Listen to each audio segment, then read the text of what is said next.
Hello everyone, welcome back. I am Ashutosh. मैं आपको अपने यूट्यूब चैनल में स्वागत करते हैं। आज हम लोग पढ़ने वाले हैं आवर्त सारणी में। आवर्त सारणी में हम लोगों ने पढ़ लिया था डोबेराइनर के लॉ के बारे में पढ़ लिया था। डोबेराइनर ट्रेड्स के बारे में मैंने पढ़ा दिया था। यहाँ से न्यूलैंड्स के बारे में मैंने पढ़ा दिया था। न्यूलैंड के अष्टक नियम्स के बारे में पढ़ा दिया था।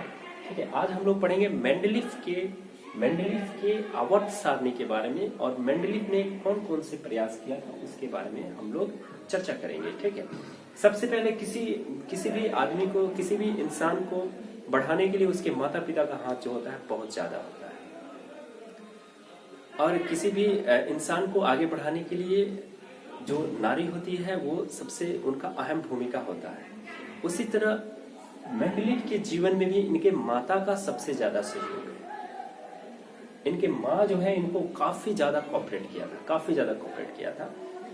सबसे पहले इस पे चर्चा करेंगे, लेकिन उससे पहले हम इनका पूरा नाम बता देते हैं। इनका नाम था डिमित्री इवानोविच मेंडलीफ। इनका पूरा नाम जो था डिमित्री इवानोविच मेंडलीफ। इनका जन्म जो हुआ था 8 फरवरी 1837 ईस्वी को। इनका जन्म जो हुआ था 8 फरवरी 1837 से मिस्टेक हो गया, हमको लग रहा है यहाँ पे 34 होना चाहिए। 1834 ईस्वी। ठीक है, 1834 ईस्वी इनका जन्म जो हुआ था 8 फरवरी 1834 ईस्वी को हुआ था, और इनका निधन जो हुआ था 2 फरवरी 1907 ईस्वी को हुआ था। ठीक है, और इनका जन्म जो प्लेस था, बर्थ प्लेस जो था इनका था टुबाल्स्क नगर, जो रूस में पड़ता है। रूस में टुबाल्स्क नगर जो है वो वहां पे इनका जन्म हुआ था। ठीक है, अब हम चर्चा करते हैं कि इनके माता का, किसी भी इंसान को बढ़ाने के लिए उसके माता पिता का जो हाथ होता है वो काफी ज्यादा जरूरी होता है। बढ़ाने में, सहयोग करने में उसके माता पिता का हाथ ज्यादा होता है। ठीक है, उसी तरह जब मेंडलीफ जो थे, इनका माता का सहयोग इनके जीवन में काफी ज्यादा हुआ। उन्होंने काफी बढ़ चढ़ के इनके जीवन में हिस्सा लिया और इनको आगे बढ़ाने के लिए वो हरदम तत्पर रहते थे। जब इनको क्या हो गया 1857 ईस्वी में, देखिए 1857 की बात कर रहे हैं, 1857 ईस्वी में हम लोगों का देश आजाद हो रहा था, लेकिन इन्होंने मेंडलीफ ने क्या किया 1857 ईस्वी में तत्वों का वर्गीकरण कर रहे थे। वो कहाँ कर रहे थे? आपको रूस में बैठ के तत्वों का वर्गीकरण कर रहे थे। 1857 ईस्वी में मेंडलीफ को क्या हो गया था? टीबी हो गया था। ट्यूबरकुलोसिस जिसको कहा जाता है, क्या होता है? ट्यूबरकुलोसिस। इनको टीबी हो गया था।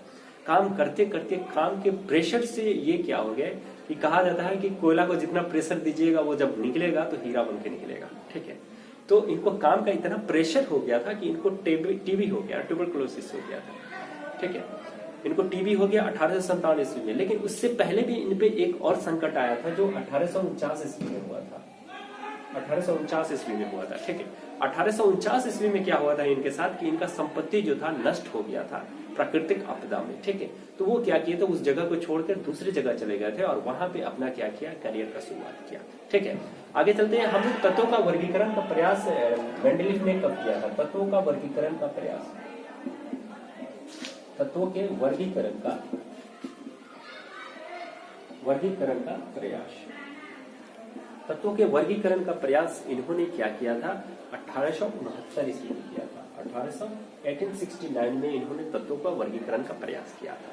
ठीक है, इन्होंने तत्वों को क्या किया? तत्वों के भौतिक और रासायनिक गुण उनके परमाणु भार के आवर्त फलन होते हैं। इन्होंने कहा था कि तत्व जितने भी होते हैं उनके रासायनिक गुण और भौतिक गुण जो होते हैं उनके परमाणु भार के आवर्त फलन होते हैं। परमाणु भार के क्या होते हैं? आवर्त फलन होते हैं। और आगे उन्होंने कहा था तत्व के उनके परमाणु भार के बढ़ते हुए क्रम में रखा जाए तो एक निश्चित अवधि के बाद उसी तत्व के समान गुण धर्म वाले तत्व आते हैं।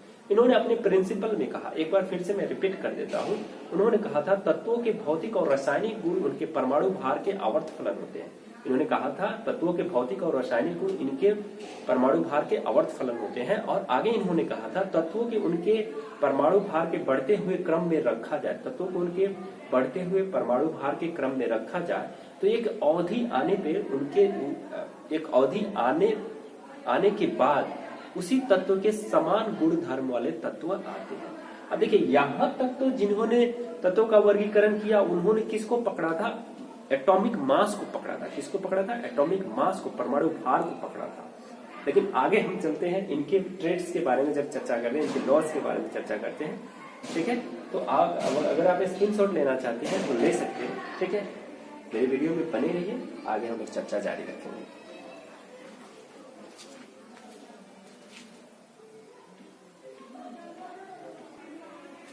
चलिए आगे बढ़ते हैं हम लोग।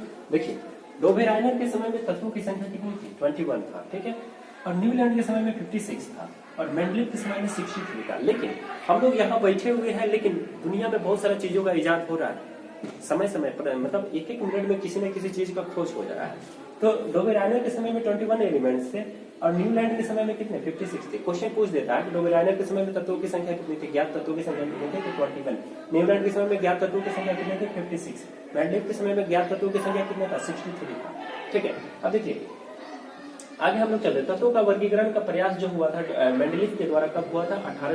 1869 में हो गया था, और इनके समय में तत्वों की संख्या कितनी थी? 63 थी। ठीक है, अब देखिए इन्होंने बताया था कि इस तत्व के मतलब इन्होंने कहा था कि पहले तो मैंने आपको बता दिया कि इन्होंने क्या कहा, इनका प्रिंसिपल क्या था। तो इन्होंने पीरियडिक लॉ जो था, आवर्त नियम जो था, उस पर हम लोग चर्चा करते हैं। आवर्त नियम, आवर्त नियम, इनका आवर्त नियम क्या था? देखिए इन्होंने कहा था according to this law the physical and chemical properties are the periodic function to their atomic mass. इस सिद्धांत के अनुसार तत्वों के परमाणु भार के आधार पर भौतिक एवं रासायनिक गुण एक निरंतर आवर्त के बाद दोहराना शुरू हो जाता है। हम लोग लिख लेते हैं इसको, क्या करते हैं? लिख लेते हैं। ठीक है, चलिए आप क्या करें, पहले इसको नोट कर ले कि पीरियडिक लॉ क्या था इनका, किसका? मेंडलीव का पीरियडिक लॉ क्या था? According to this law the physical and chemical properties are the periodic function to their atomic मास।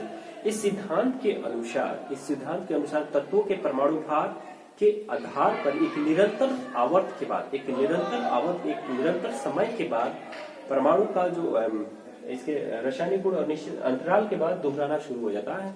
ठीक है, अब देखिए उन्होंने क्या किया था, ये तो लॉ दिया था उन्होंने, आप नोट कर लेंगे यहाँ से। ठीक है, अब देखिए उन्होंने कहा था कि इस पीरियडिक टेबल में आपको कितने आवर्त थे? आवर्त कितने थे? 7। और ग्रुप कितने थे? ग्रुप यानी समूह कितने थे? समूह 8 थे। उन्होंने क्या किया था, एक टेबल बनाया था। अब देखिए टेबल में क्या होता है, आपका खड़ी लाइन जो होता है, खड़ी लाइन जो होता है उसको हम लोग क्या कहते हैं? खड़ी लाइन जो होता है उसको हम लोग ग्रुप कहते थे। जैसे एक टेबल बना, यहाँ पे एक टेबल बना, इसमें आपको ये ऐसे ऐसे टेबल बनता है। ठीक है, टेबल ऐसे बनता था। उन्होंने क्या किया, टेबल बनाया। तो ये खड़ी वाला जो लाइन था, खड़ी वाला लाइन जो था उसको हम लोग क्या कहते हैं? ग्रुप यानी समूह कहते हैं। क्या कहते हैं? समूह, इसको समूह। और ये जो पट वाला लाइन जो था, हॉरिजॉन्टल लाइन जो था, उसको हम लोग क्या कहते हैं? आवर्त कहते थे। आवर्त। तो इनके पीरियडिक टेबल में समूह की संख्या कितनी थी? समूह की संख्या जो थी कितनी थी? आपको समूह जो था कितना था? ग्रुप कितना था? 8 था। कितना था?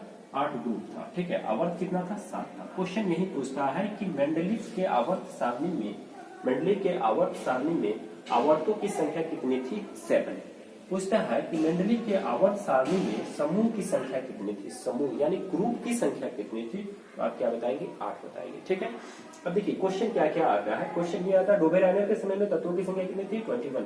न्यूलैंड के समय में तत्वों की संख्या, ज्ञात तत्वों की संख्या कितनी थी? आपको 56। और मेंडलीव के समय में तत्वों की संख्या कितनी थी? 63। और ये भी पूछता है कि मेंडलीव के आवर्त सारणी का पहला तत्व जो था वो कौन सा था? तो हाइड्रोजन था। और लास्ट जो था वो कौन सा था? यूरेनियम था। क्या था?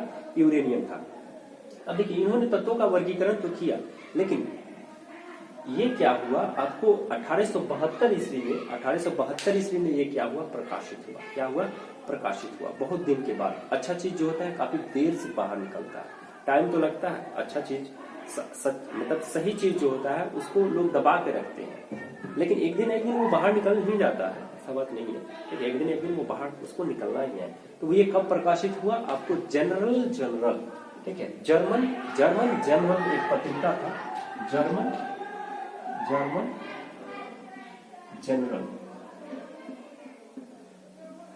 जनरल में ये क्या हुआ? इनका पीरियडिक टेबल जो था वो क्या हो गया?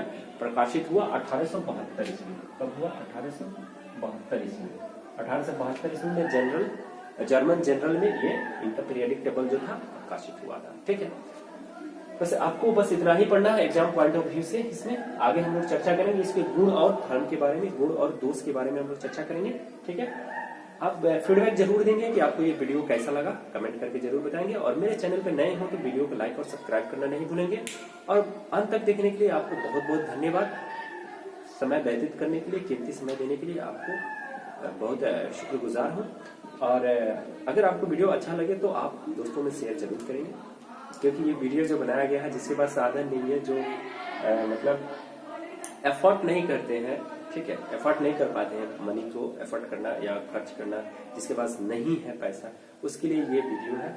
और जो जानते हैं उनके लिए भी बहुत अच्छा है, वो अपना ये कर लेंगे यहाँ से। ठीक है, चलिए मिलते हैं नेक्स्ट वीडियो में, तब तक के लिए जय हिंद जय भारत।